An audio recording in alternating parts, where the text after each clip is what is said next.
everybody. So I just recorded our notes and then I accidentally deleted it. So I may go through this a little bit faster this time because I already went through everything once and I'm like redoing it. So anyway, not that you care about that, we are talking about trapezoidal rule today.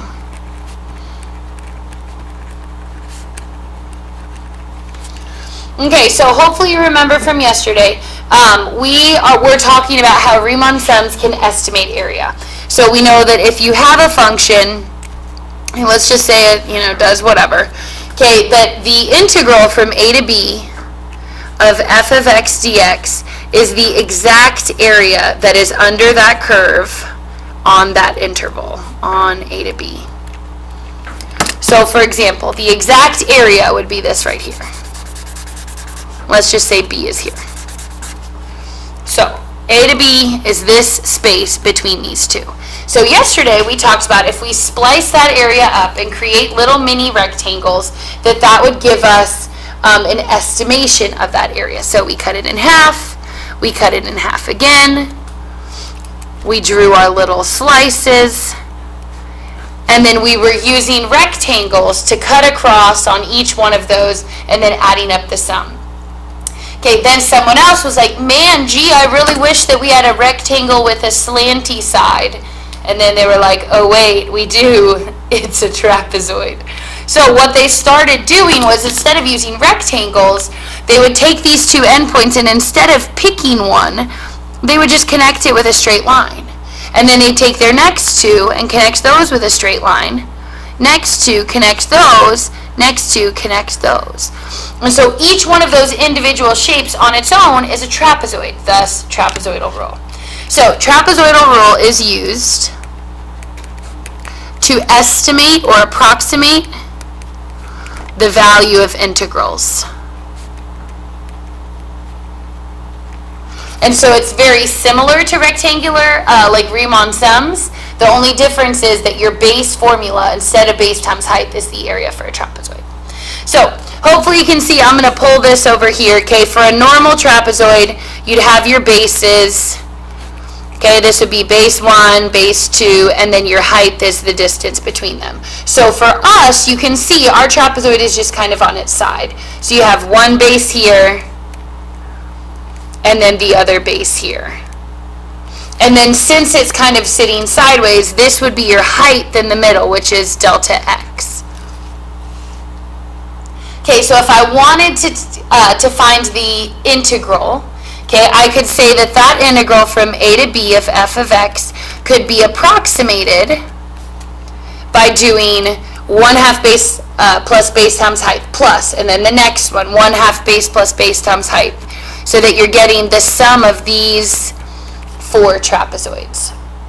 So just to kind of make this really easy, since this is our little sketch, we're going to call this y0, y1, y2, y3, and y4. Just so that we have really easy. So those are going to be how tall those individual points are on those lines. So for my first trapezoid, I would do 1/2. Base 1 plus base 2 would be y0 plus y1. And then delta x between them, we'll just call it delta x. Okay, plus, next trapezoid, we're now looking at this one. It would be 1/2. Your bases are y1 and y2 added together, times the height of delta x. Because remember, our height is really a width in this case, since our trapezoids are sideways. Okay, then a3, you would do plus 1/2. y2 plus y3. Delta x is the distance between the bases, and then 1/2 y3 plus y4. And then multiplied by delta x. Okay?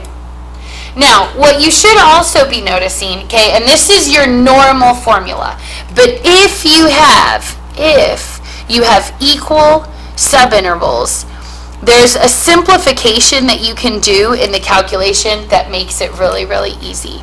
So if you have even subintervals, what you should notice is that all of these formulas have a 1/2.